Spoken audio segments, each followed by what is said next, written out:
This is the Alchemy Workshop, and today we're going to be looking at what I call the poor man's grinder. So, if you get into knife making, you'll see one of the coolest tools you could have is a nice belt grinder, but that's going to set you back several $1,000s, which I cannot afford at the moment. So I make do with what I got. When I first started out,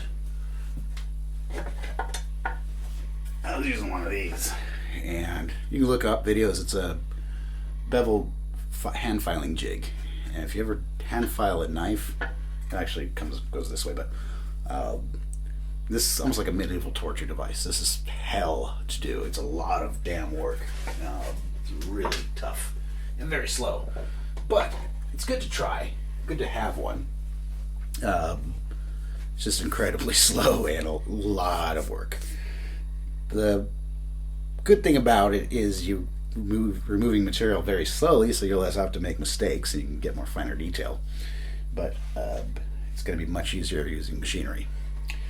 And if you don't have thousands of dollars to buy a nice knife grinder, I picked this up. It's a brand called Parkside. It's made by a store chain here called Lidl. In the States they have Aldi, which is like the same kind of thing, just like their competition. And this is their own brand, Parkside. I've got quite a few tools from them. Not because I think they're especially great, it's because I shop there for grocery shopping and they always have this stuff right in my face and I end up buying it. So I think I picked this up for about €60, so it's about $70. And it's the belt sander and also the side wheel. So it's pretty useful actually for many things. And I thought, hey, it might be good for knives. Now there is this I'll show you a couple tips of how I use it to grind bevels, and that it is possible. First thing I'd recommend is it'll come with like an aluminum oxide belt that is crap.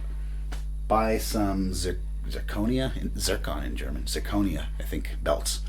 There is ceramic belts, but from what I understood, you need a higher RPM, higher speed to use ceramic belts. So zirconia is a little bit cheaper, but it lasts a lot longer than aluminum oxide. It makes your life easier. I have like a 60 grit on here. I bought a set of them, so I have different grits, but 60 grit will remove material really fast. So that's usually what I do to grind my initial bevels before the quench. And the coarser belt does not heat up as fast. So, and before I quench, it's not a big issue. I do keep a bucket of water to cool the metal in. After the quench, I'm doing the final bevel details. Every time I pass through, I dunk it in water to keep it cool. So this lays down flat, or you can put it straight up like this. So I have it straight up, and then there's this shelf. There's two adjustable hex head bolts here, so you can adjust the angle of this shelf. And you can buy a knife jig, a bevel jig. They can be very expensive. There's a lot of ones you can find, like ways to make it yourself. I made a very simple one, and that's just a piece from a bed frame, just like you can use angle iron, whatever. That's 90 degrees, close to it. And what I do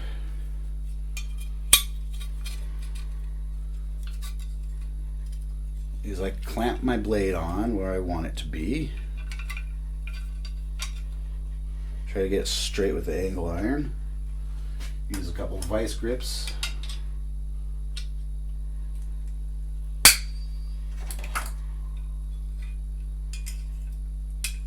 And I adjust the angle of this shelf, so now it works as a grinding jig. It's been pretty good. It's not going to be, it takes some practice.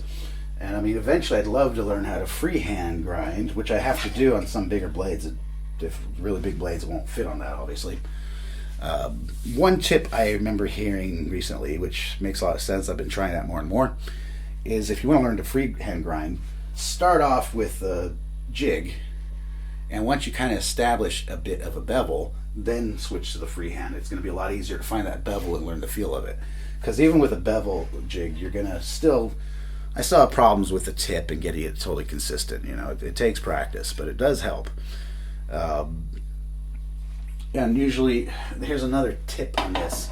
I recently read about on a Facebook page, which was very useful, is your belt has an adjuster here to center it. So when you turn on, you start turning one way, it's going to make the belt go more this way or more this way. So when I'm grinding, what I'm going to do is from this side, what I want to do is move this belt all the way over here, and don't be afraid to let it hang over the edge a little bit. Just make sure the belt's not going so far it rubs against something where it's going to ruin your belt. That gives you, it's not straight against the platen, the hard part behind it, and that allows you to get that plunge line a lot nicer. So I'll run a couple passes and adjust it this way.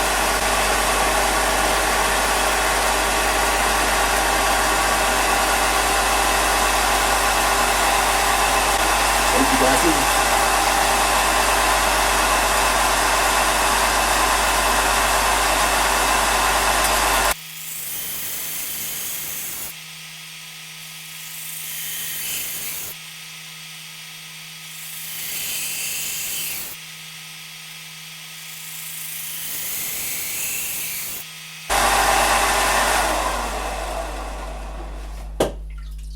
Just a couple passes. Normally I should have put my face mask on, but oh well. And you see it's starting to establish a bevel. It's going to take quite a few more passes, of course. I'm going to finish this one up today. And what I also do is I mark where I want my plunge line to be. So I have with a felt pen, I got a space there I can see. So I always hit the edge of the belt right against that. And it so far has worked pretty good for me. It's a learning curve. Takes practice. So this does work. A couple things I noticed is, all right, for one, this platform here, it's only bolted on the side. So on this side, it is, if you put a lot of pressure, it moves. So you got to kind of be careful not to push on it too hard. I'm trying to always keep more of my pressure on where it's bolted. And then for the rest of the part, I just kind of try to keep it flat with that. As this builds up dust, you want to clean it off because that will get under there and start making this uneven. So this has worked for me so far. This is what I have to work with, so I'm making it work. Easiest way I found to do it with minimal stuff. I mean, getting the plunge line exact can be a bit tricky. There's these file guides that you can buy. They're pretty expensive. They're carbide, I believe, so they're $100 or more. People have made them if you have the machining to do tooling, but piece of angle irons work so far for me. You can get fancier, use a hinge with springs or bolts to set the angle. There's no way to really measure the angle. I just got to eyeball it and adjust it if it seems off and leave it there once I have it until I'm done with the grinding. But it does serve its purpose. Makes things a lot easier. Trying to grind by hand, it's a lot more difficult and you're going to have a lot more fails before you get a successful result, for sure. But it is still possible to grind by hand on this, of course, which I have had to do on bigger blades. For example, this Serbian chef knife, it doesn't really fit in the jig right. It's not enough space, or longer blades even. This would probably work, but I decided to do it all by hand. And still got some work to do on it. It's almost down to where I want it, where I'm going to do the heat treat and then finish the rest grinding. But yeah, this one, it's been a very useful tool. Works very good for handles as well. Just if you're doing wood and metal, make sure you clean it in between because that will start the fire that way. I've heard people say don't use the same belt for wood and metal. If you do, be careful. But yeah, that's